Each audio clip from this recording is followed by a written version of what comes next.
Hey guys, it's Tessa Blanchard, the undeniable diamond of professional wrestling and third generation superstar. And today we're going to talk a little bit about how we pick our finishing moves in professional wrestling.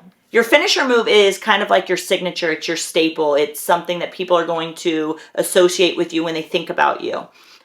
Your finisher move, when you're picking it, you want to make sure that it's something that you can do to anybody, any size, any height, male or female, anyone.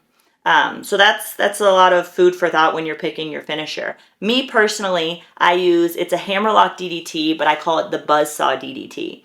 Buzzsaw, that kind of speaks for itself, so it's gonna cut down anyone, anything. And the way that I got it was, I remember in my first year of wrestling, maybe like the first few months that I was in wrestling, and I hadn't won any matches yet, but it was at PWX in Charlotte, North Carolina. Pro Wrestling Experience, and this was like my home indie where I first started kind of on the high spots circuit. And Cedric Alexander, who is a mentor and coach of mine, I ran into him in the locker room and I was like, Cedric, I'm winning my match tonight, like I need a finisher, I don't have a finisher, what should I use? And we sat there and we talked about it, but like it was kind of frantic, and I was like, in my world that was the only thing that mattered, and I needed help with it right now. And he taught me this hammerlock DDT. And I was like, I went over it like a million times, like in the locker room. And then it kind of just stuck, like in training, like going forward, years forward, even to this day. Like Chris Marvel in San Antonio, Texas, he runs Hybrid School of Wrestling. He'll help me a lot with like transitions and ideas, or I'll take an idea to him and he'll help me make it better.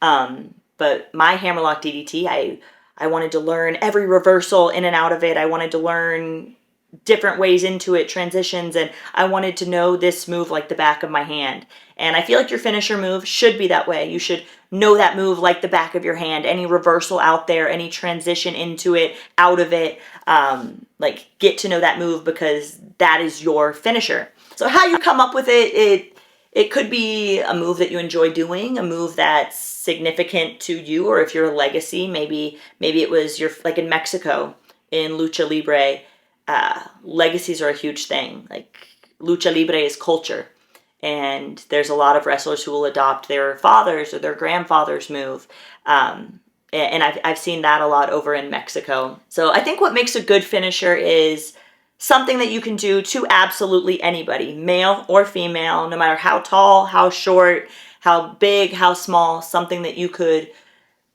win a match against anybody. But I also think it's kind of cool when you have a second finisher, and maybe that's a submission or a bigger move, or it's your finisher, but maybe you've upped the ante and done it off the top rope or something of that sort.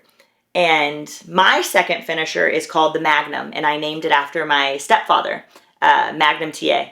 And it's a code breaker or a double knees off of the top rope. So I'm diving off the top rope into my opponent.